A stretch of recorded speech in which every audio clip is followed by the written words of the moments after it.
Welcome everybody to the Realberg Experience, the podcast for creative individuals from all walks of life. Today we're welcoming a special guest, a fifth generation conch. He is known around town for his great smile, also buying the keys, his real estate company, but now he throws his hat into the mayorally candidacy, whatever, you know the word I'm trying to say. But ladies and gentlemen, welcome Rick Haskins. Welcome, Rick. Thank you for coming on the show. Hey, thanks, Damali. Appreciate it. Thanks for having me. So, you are running for mayor. Tell me, how is that? So, I guess you already know, I was born and raised in Key West. After graduating from Key West High School, I joined the Navy for about 9.5 years. Came back, worked for my brother's plumbing company, then into my own pool company, and then vacation rentals, and now real estate. So, I decided to run for mayor.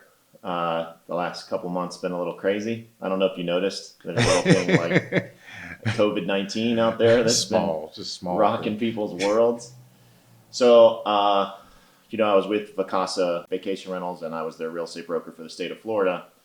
And I decided to leave because I could no longer affect change there positively for my employees or my homeowners. And that same day, I had somebody ask me if I would consider running.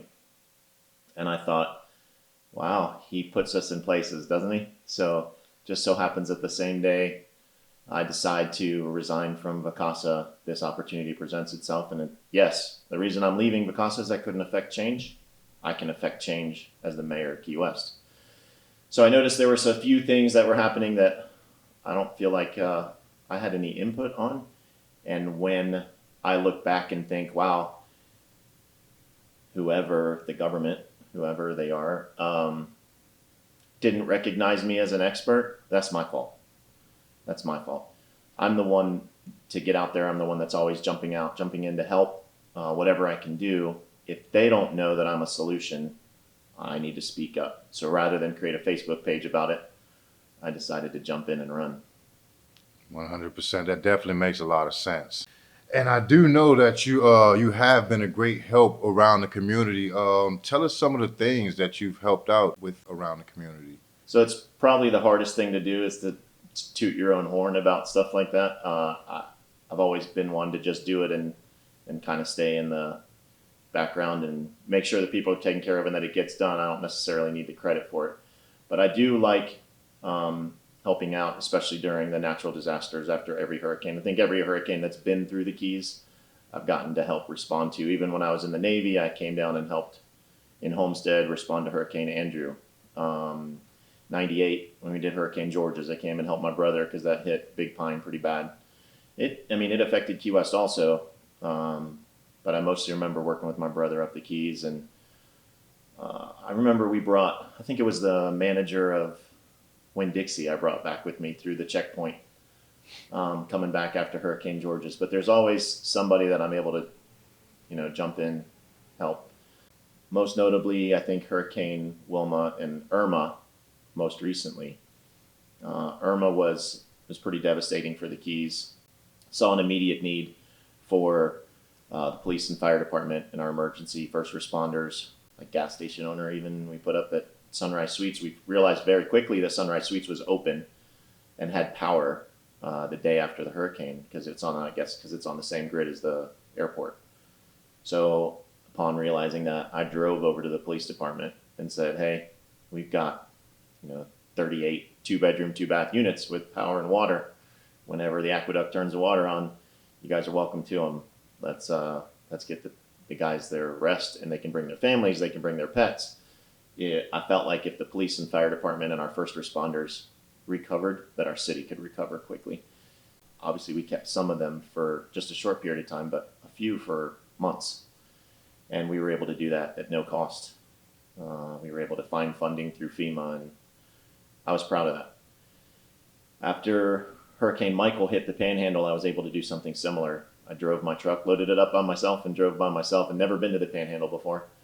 But we had some employees up there, and Vacasa has a contingency up there. So upon connecting with Todd Leonard, one of the regional directors up there, I drove my truck up with a generator, some gas cans, and dog food and kids toys and dog toys. Everybody was taking care of everything else. I had enough to take care of myself, but I thought the two entities that won't know what's going on are dogs and kids, right?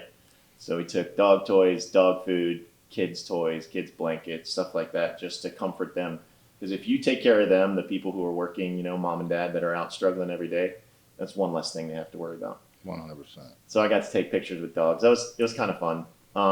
And then it was emotional, right? It was Irma times 10 up there. But able to do similar things with the first responders up there. I walked into their EOC and said, I'm here to help. Here's some of the units we have, and we got them into those. I think that ties into my run for mayor, because I've always been service to the community, but now I'm making it official, right? Now I'm going to have a title, and then I can not just help myself, but I can help rally all of us, right? I think I've always been good at leadership and getting a good team together and bringing people together. Now that you speak of that, I saw that it said you won't be taking a salary. How does that work? So my top three things for this candidacy, number one is bringing business back strong as possible. Number two, being affordable housing. And number three, being protecting and enhancing our environment. All three of those things are easily accomplished with good leadership, and I believe I'm that leader. So the very first thing we need to do is bring business back strong. Our businesses are suffering. Over 100 that have just closed up permanently. There's 40 plus shops on Duval Street that have closed. I'm sure there's many more. The way things are looking, it looks like it's going to get worse before it gets better. So I am going to bring business back. I'm going to lead us out of it. But in the meantime, we have a lot of our hospitality workers, that's our backbone here, right? If you say you're not related to the hospitality industry in Key West, you're not thinking about it, because everybody is related in some way, shape, or form. If you're not directly related to it, then the person who works at the bar, the person who works at the restaurant, they get their hair cut, right? So the barbers are related. They go to Publix and go shopping. So if there's not as many people shopping, you don't need as many cashiers. So it's a real trickle down that I think that we're not all thinking about. So that's okay. That's what I'm here for. I'm here to think about those things. So in the meantime, until we can get everybody back to work, there's a lot of people suffering, and there's a lot of business owners that would like to be helping their employees, and they just can't. They're not making any money either. And the city bills, ironically, still all went out, right? They still want you to pay your business license fees. So that stuff doesn't stop. So I thought we need to get, like, sister season has been taking care of a lot of people. I think the number was about 300,000 that they've taken care of, $300,000 worth of donations they've done for our hospitality workers. So the mayor's salary, it's considered part-time, but I'll be a full-time mayor. Everything I do 100%. So I thought that can be my first donation, right? I'll donate my salary, and then hopefully that sparks other people to donate where they can. If you can't donate money, you can donate time or food or something, but everybody is suffering right now. And I thought I will jump it off and donate my salary. It doesn't mean that you'll get any less from me on commitment. It just means that the city will have a stake in helping bring the community back. So now it's got to be a hard time to campaign, and you're running against two powerful individuals in the community. How is it different, and what different approaches you've had to take to this campaign? It's a great question. Number one is sense of humor, right? You just have to have fun, right? So we can have fun and still, take care of people. We can do it safely. I believe that I've been set up for this my whole life. So thankfully, with the work that I've done in the community, the businesses that I've owned, the employees that I've helped bring along, the ones that I've helped boost into their own businesses. Thankfully, through those relationships and the work that I've been doing my whole life, everybody knows who I am. They know what I have to give. All I have to do is reinforce it. There are some people who may be new to the community or who have not had the opportunity to interact with me. Lucky them, some would say. But that's why my phone number's on every sign. That's why I'm reaching out to all my friends and saying, hey, we're trying to make a difference, trying to get me elected, but we're also trying to reach out to the community. So what am I missing? What am I missing? That's something I've done well with my businesses, is building teams. So right now I'm trying to build a big team on the island. And I think that I don't need to know everybody. I will get to know everybody, but if you know 10 people who can make a difference or who have questions, then you know how to get in touch with me. That's what we're doing. So that's our outreach. We have plenty of signs, we have banners, we have flags, we have signs stationed throughout the island at different businesses where you can pick them up. But certainly calling me 305-916-9020 or hitting us on Facebook at Rick Haskins for Mayor of Key West, or our email address, rickhaskinsformayor@gmail.com. That's FORmayor@gmail.com. So those are 3 ways people can reach out. It has been challenging, but I think anybody can do it when it's easy. And I think when it's difficult is when you need somebody like me who can lead the community out safely. We can do this safely. We can do it responsibly. Got my parents on lockdown, right? They're not allowed to go out. Certainly if you know my father, he does what he wants. 100%. But so we keep them safe. We keep the rest of the family safe. We're trying to keep the community safe. I believe that we can do it. It's a really serious virus. But I don't think it needs to be life-ending for businesses and for people. I think that there's a way we can do it responsibly. We can have a little bit of a sense of humor, right? Because everybody needs to laugh a little bit. Everything's been so serious and so dire. I believe we can come out of it with a smile on our face, arm in arm, and I'll lead us out, and I'll have teams of people who will lead everybody with me.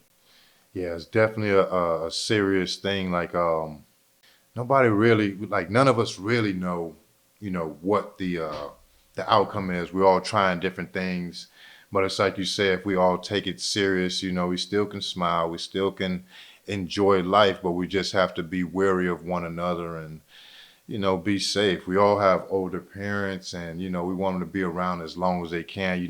Like you say, your dad's an old conch.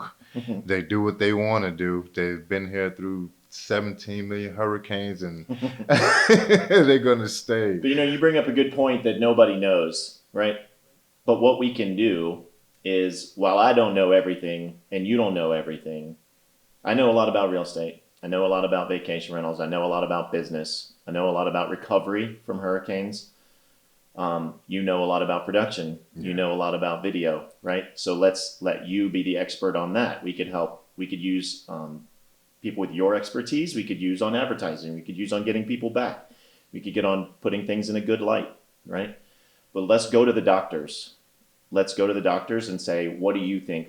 How can we do this? Certainly there's a way for us to do this with a clear head and with a strong conscience, right? And where do we wear masks? Where is it necessary? Where is it not necessary? If it's necessary everywhere, great, let's do it. But let's enforce it. Instead of shutting down businesses because the mask wearing isn't working, let's enforce the mask wearing, or let's enforce the rules that we have. I think rather than punishing businesses and punishing people, let's enlist the people. Let's get everybody excited about doing the work and about, look, this is how we need to survive. How many times have we done this, Somali? How many hurricanes have we not known what was going to happen, man? You see that cone and it dips to the left or it dips to the right and you're like, oh no, this is it. I remember when that cone turned on that Friday night and started heading right for us and we were like, oh well. I don't even think about it. But I got chills too. But what we did was we buckled down. Those who we needed to get out of here, we got out of here. Those who needed to stay, stayed. Everybody that stayed, arm in arm. Anybody that left and that could come back right away, arm in arm when they came back. And we just hit it, man. We don't know how anything, nobody knows. But what we do know how to do? We know how to get together. And we know how to rally. And that's how we make Key West matter to the city, to the county, to the state, and to the nation. So we can teach everyone a lesson. We can teach them in the county, we can teach them in the state, and we can teach them in the nation. This is how you recover. This is how you come back.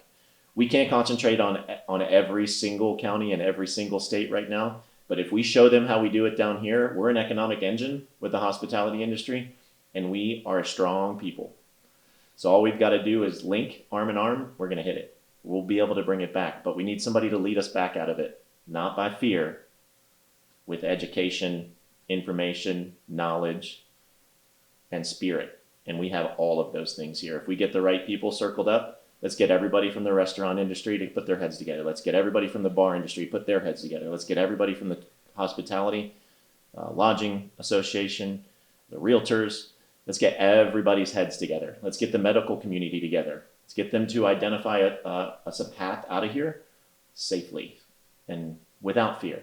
Without fear. It's serious. We need to definitely be serious. Definitely some protection measures we need to take. We can do that. Let's just do it responsibly, do it together, and count on the experts. Let's talk about housing, like because it seems like that the affordable housing in Key West, it just seems far fetched at this point. I mean, Key West is going away, and I feel like either you have to get on the train or it's time to go. I mean, what's your take on affordable housing? You think it's obtainable? It's absolutely attainable. What we need, this is another example, right? It's one of my top three things is affordable housing, and it's another example of how we need leadership. My family, my uncle was 35 years in the housing authority down here. My mother retired from the housing authority. I had worked growing up my whole life. Every summer we go out there, we'd help out with housing. We'd help out, in the Boy Scouts, we'd go out there. We rally with the residents, right? And figure out how do we get things better in the housing developments, right? Some of those people are still there. I get to see them on the weekends when I cruise down there. It's the first thing I did when I decided to announce I did a 3-hour tour of housing. So that's the housing we have in place right now. I think our low-cost housing and our workforce housing that we're working on, we got a bunch of excuses and no action. So I'll be giving 3 plans. There's 3 different properties I believe we can identify. I'm not going to do that myself. We're going to come up with the experts who can, right? We have some incredible housing experts in town. We're going to identify 3 avenues. We're either going to develop here, we're going to develop here, or we're going to develop here. And one of those answers will not be no, right? So which one of these 3 are we going to do? And why is that one the best? And let's move. I also think that we have some solutions, some immediate solutions right now with the Point Siena Assisted Living Facility, right? We have 18 people out at 18 residents out at Bayshore, and we have 60 some extra beds at the Point Siena Assisted Living Facility. Why are we not consolidating that when our Point Siena facility is losing $104,000 a month? Why are we not consolidating that? Why are we not using some of that for workforce housing? I don't know the answer to that, but we're going to find them. We're going to find those answers. I believe that through my family's relationship with the housing authority over the past 35, 40 years, Mr. Castillo and Randy over there, we have a great relationship. I thankfully got to sit down with them already. We just talked about a couple issues that some of the residents had, and they had them fixed before the week was out. So I haven't even made it in office yet. We're already able to make changes and fixes. And it's not because the housing authority is lacking, it's because the communication breakdown. As soon as the communication was established, it was done. It's not like they don't want to do it, right? We just don't know what's going on. And what we need there is a leader who can rally everybody and say, what do we need? How easy is this to accomplish? Let's knock the easy stuff out. I believe there's stuff we can do down at housing to make the housing that we have better, cleaner.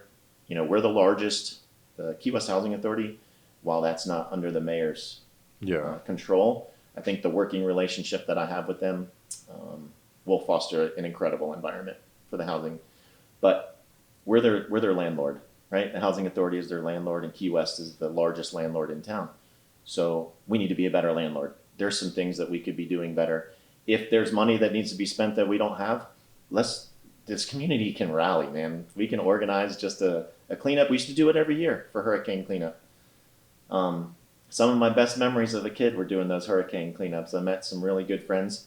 Mr. Jack downtown. I don't know if you know him, but we call him Foot and a Half. Oh yeah. And it's because of a story my dad had with him that he tossed a snake up into the dump truck when we were doing cleanup one year, and Jack came out of the truck and was like, that thing was a foot and a half. It was really only about, my dad tells you it was 6 inches. Jack says it was a foot and a half. But some great memories as a kid doing that. And some of our youth, they're more than happy to jump in and do that.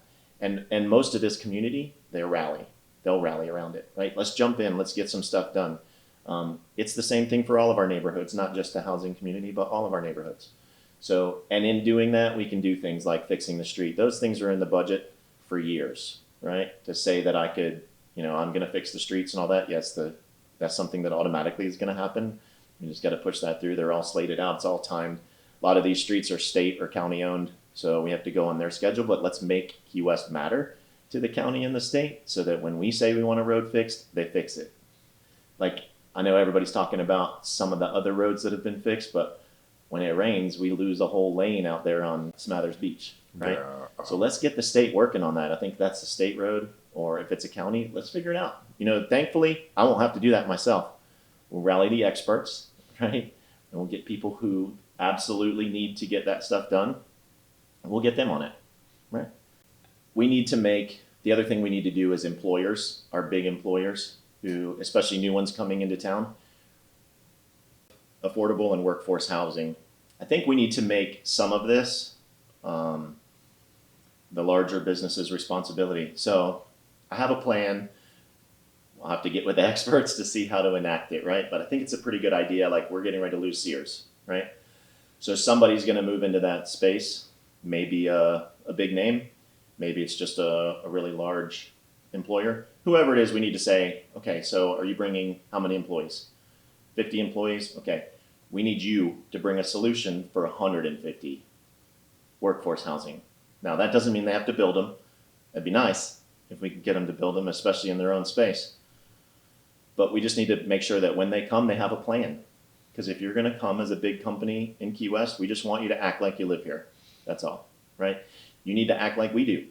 When we go to recover, we're going to need all those same people, and we're going to need you to turn it on for Key West, right? Because we recover ourselves down here. We figure it out ourselves, so we need you to act that way. I don't care what the big boxes or what the other names have done in any other town. That doesn't matter to me.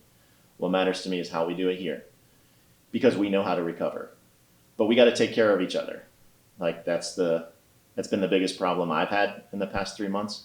I didn't feel like people were taking care of each other. Now I got to take care of us. So I'm gonna lead us out, and we have some incredible leadership in this town. We just need to foster it. It makes a lot of sense. You're using your resources. That's what you should do in any job. You don't want to know everything, but you want to know a little bit about each thing and have an expert in that area to lead. Smart leadership. I love that. When you take I'm a contractor, right? So when you take the contract exam, you don't have to know every answer, right? They want you to know how to find the answer. So I think that's easy for me. I know who can find the answer here, right? So let's foster that relationship. Let's make sure that we're enlisting those people, right? So please tell me, you have an idea, you have a question, tell me you have a plan that you think will work. Let's do it. And I won't be the guy that says, "Oh, look at my new plan. This is what I did." I'll call it the Damali plan. You know what I mean? We'll name it whatever you want. I'm not the one that needs to take credit, right? Where I'll get my credit from is when I can sit back and see that the community's recovering, that people are happy, and that Key West is back to the place that is inclusive and tolerant and accessible to all. I'd love to talk about just a couple things on the environment. I don't say know environment, you mean just like the beaches? every single thing that we have in our inventory that makes us special, right? The water, the wildlife center, our canopy, every single thing about Key West. So what keeps people coming back here is that this is a tropical paradise, right? It's an island. People get out and use our water. They do drink at the bars at night. We want them to do that too. But we want them to get out on the water. We want them to be able to enjoy that crystal clear water. We want them to be able to enjoy our reefs. So there is a give and take with the sanctuary. I don't know that we need to increase what the sanctuary controls just yet until we learn how to enforce the rules that are in place now. So I do believe in working with the sanctuary. I just believe that needs to be determined by us, not by somebody outside of here, right? Definitely. On the Wildlife Center, I don't know how many people know, but I helped start the Wildlife Center that's here. Tom and Peggy do an incredible job out there right now. I used to be the financial support for the Wildlife Center. Thankfully, Tom and Peggy have got it rocking so well now that with donations, they haven't had to ask me for money in a really long time. But I do love to have fundraisers and encourage people to donate to the Wildlife Center anytime. I know that has been on the chopping block before. I understand that it's not now. I think that the city's come to the realization that that's something we need. We definitely don't want to lose that space. It's the only 7 acres of undeveloped land in Key West. I don't know if you know this either. It's kind of a cool story, but my Eagle Scout project, when you do in Boy Scouts, in order to become an Eagle Scout, you have to do a project that affects the community. So for my Eagle Scout project, I went to the Indigenous Park, and my father and I, and my dad's a wood carver, we carved plaques for every single tree in the Indigenous Park.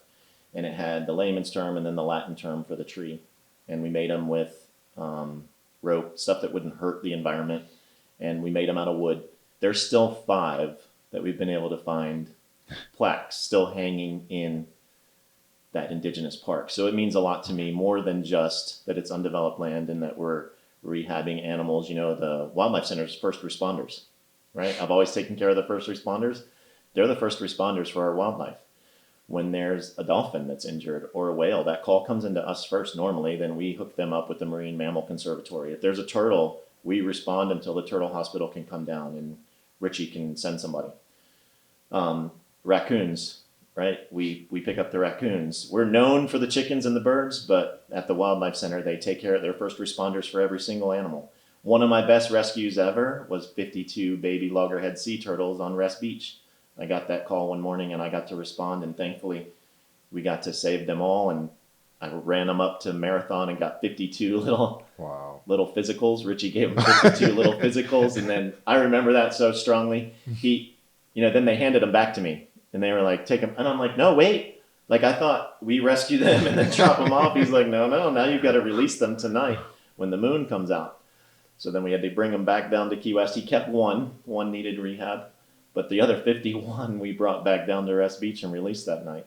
And because I was the only one that had interacted with them, they wanted me to do it.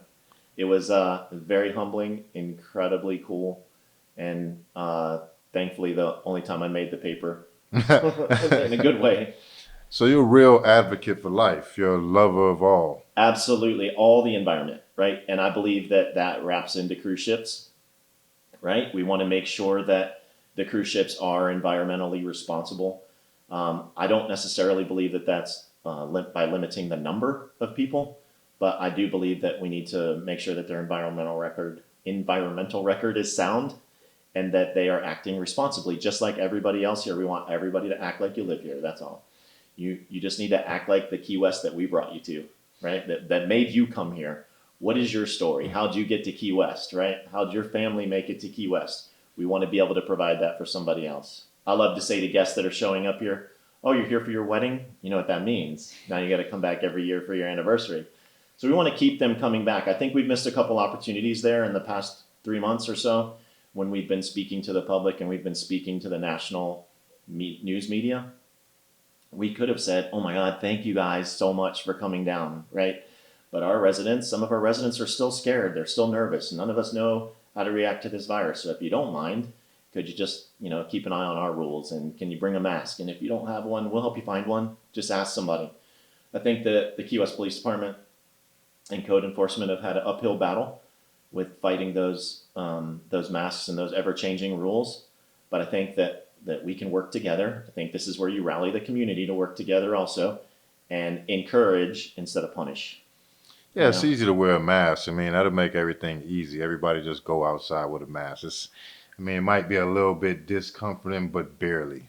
So, and some people can't, right? Whether they're claustrophobic or they have a medical condition that precludes them, then maybe they should be staying home. But let's get some guidance from the experts. Let's find out what the experts say. I'm not a mask expert. I didn't even stay in a Holiday Inn Express last night. I would have to ask the doctors. What do you think? What do you think? Should we be wearing a face shield, right? Because are your eyes not just as exposed as your mouth and nose? I don't know. Yeah. I wouldn't pretend to know. I would just ask the experts and let that committee help us make a decision, right? Do the cruise ships bring in like that much revenue on the island? So it's a good question. It's another question that I don't know because I didn't stay at Holiday Inn Express. But from the numbers we get from the Chamber of Commerce, about $90 million a year they bring into the economy. Cruise ships are going to work themselves out. We don't really have to make that decision, right? The voters will make that decision, and cruise ships are not coming back for a long time anyway. So They're at least October, I think, before the cruise ship industry comes back. I know that personally, I had a cruise booked and it was canceled for December just yesterday. So I know that cruise ships are going to work themselves out. I just think with our lack of money coming in right now and everybody's lack of funds, that it's not a responsible time to start limiting business in any way, right? However, we do need to make sure we're taking care of our environment and taking care of our residents. So whatever they need to do to be environmentally sound and healthy, like we would demand that cruise ships are tested before people are able to disembark at all. I don't care at what number. If you only let 1,300 people embark, but they're sick, that could still be very, very bad, right? Yeah. But if you let more than that disembark and they've all been tested, wouldn't everybody feel better about that? Definitely. So I think so. It's a dangerous topic, right? The cruise ship is so polarizing right now. I think what we need is some more education, and I'm going to help, right? I'll put out some links. I have reached out to both sides of the cruise ship argument. I think everybody needs to be heard. I wouldn't be responsible, and I wouldn't be saying that I'm representing everybody if I didn't hear both sides. And I believe that there's probably three sides. There's some that are against, some that are for, and then there's the middle. But I think everybody's getting excited about what those referendum, what they mean, and they're not actually getting educated on what the fallout is, right? So I do believe in the one. I do support the one that says we need to, it speaks to the environmental impact, right? That we're only encouraging ships with a good environmental record to come back. I'm 100% in on that one.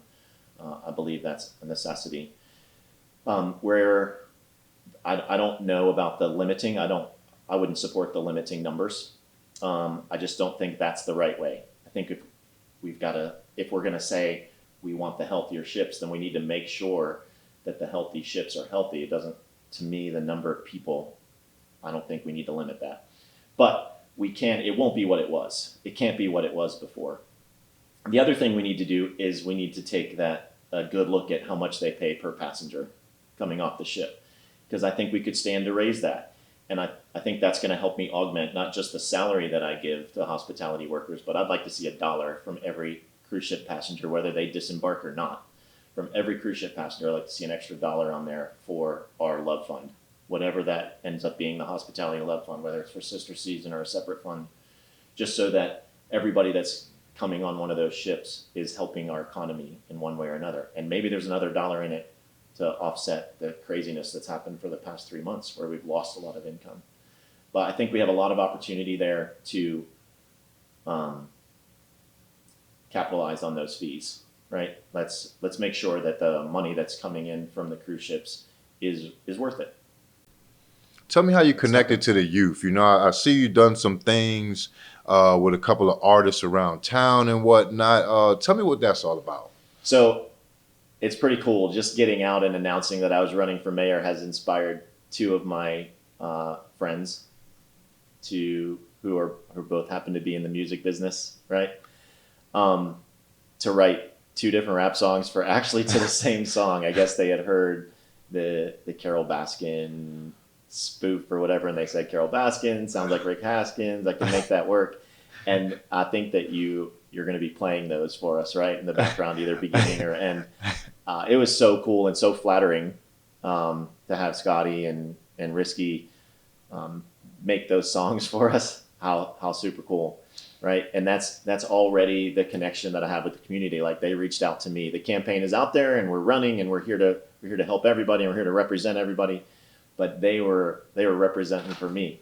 So flattering. Risky had written for me. He had written when I sponsored the MMA fights.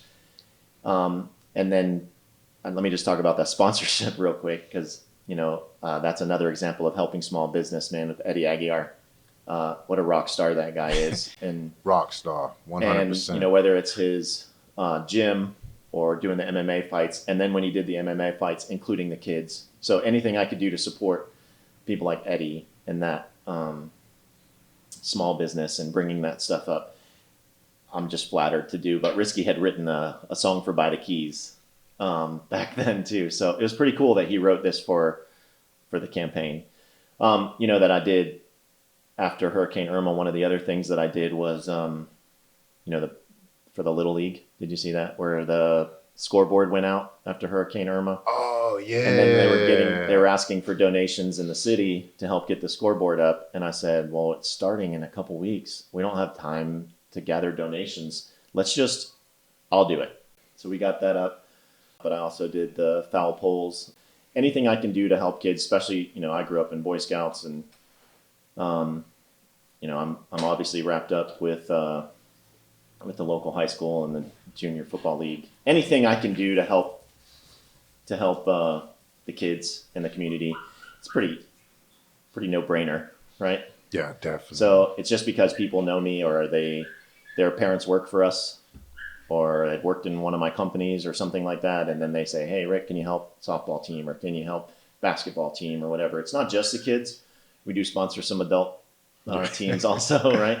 And then the MMA fights. I just enjoy doing anything that promotes business, right? Anything we can do to help people. So, hi, kids. You want to come up? Who's that? Who's So, that? Obviously, Who we got here? This is Lucy. Hey, Lucy. Hi, Hey, Lucy. Lucy. I don't like dogs either, as you can see. And that's Winnie. Oh, yeah, you want to come up? They, since working from home, that's Winnie. Whoa. Working from home with the COVID-19, these are my new office partners. So Awesome. they remind you that they're here every once in a while. Do they eat anything off the table? Oh, if it was there, they'd eat it for sure. This guy. All right, Winnie, thank you for the special cameo. Oh, it's like that was fun. Yeah. Yeah, MMA fights, the mile marker 0. Yep. And Eddie Aguiar. You guys, any chance you get to support something like that, somebody that's up and coming in the community, and he has taken that thing over the top. So we look forward to a day when we can get back to doing that responsibly, right, at the amphitheater. Man, he came to me with that idea, like when he first had it, and I really, I couldn't see it. I didn't see his vision, and that thing blew up. That's one of those things, Like I remember, I sat in his yard with him, me, him, and another one of his friends, and we talked about it. It's like, yeah, you want to get in on it? It's just the beginning. I was like, yeah. I jumped in with them in the beginning, and I've gotten to ride with them the whole way.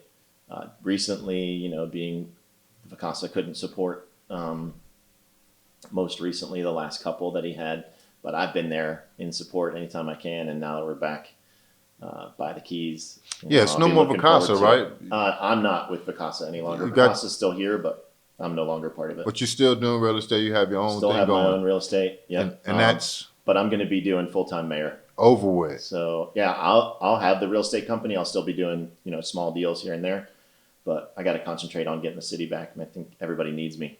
Yeah, I know. Like right now, you got to be like busy than ever. It's like you run a real estate company, and you're running for mayor. I mean, just one of those jobs is enough to completely absorb your life. So that's a good point, right? So thankfully, with my real estate team, that team is already established. So thank you to Kevin and to Paul and Toller and Travis and everybody that jumps in to just help me knock the real estate out of the park so I can concentrate on recovering the city. That's what we're going to do with the city too. I'm going to create our teams. I'm going to make sure that the city commissioners and I work together as a team. And instead of making excuses, we make progress. Awesome. So, anything else you want to talk about before we wrap things up?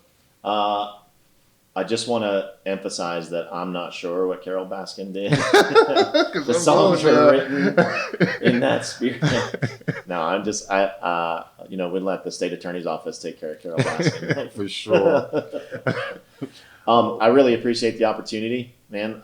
It's fun to watch you grow and to see everything that you've done. I'm so happy to be sitting socially distant. Right? I definitely appreciate you, coming on the show. It's like it's something new and you didn't have to give me the opportunity, but I thank you.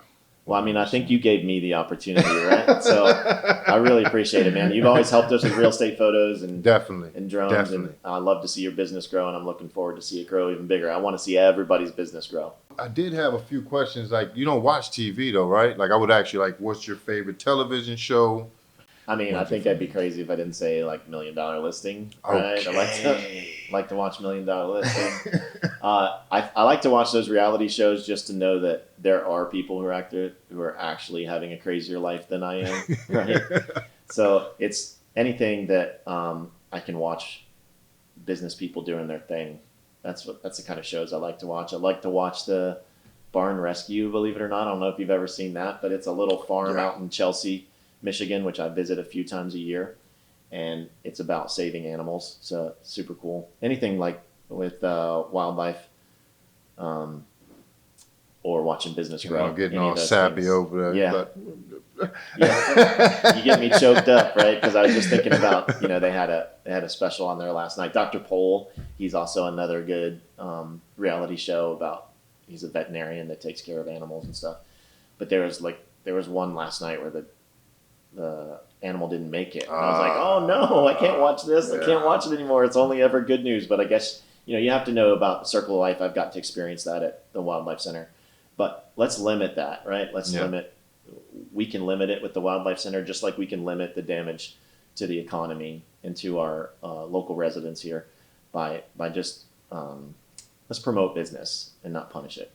Definitely. I'm supposed to make this graceful that I'm not reading this off of a piece of paper, but I don't know if you can see or not, but I definitely whipped out the piece of paper so I don't forget. On July 9th, there's a Chamber of Commerce question and answer. It's also going to be not just the Chamber of Commerce, but it's going to be like the Lodging Association and the Realtor Association. And there's a couple other people that are going to be joining us. I hope everybody can watch that. Hometown Pack on July 20th. August 5th will be the Business Guild Q&A. The most important thing is early voting starts July 15th through August 3rd.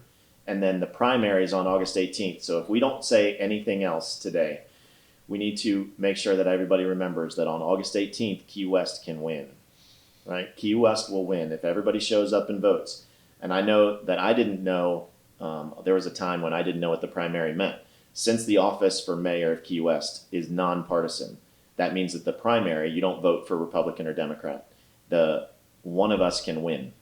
And I'm sure Key West will win on August 18th if we show up. If I get 50% plus one vote on August 18th, it's over. We don't go to the November election. So don't think you can't go out there and vote on August 18th because you're not registered Democrat or you're not registered Republican. If you're independent, it doesn't matter what your party is.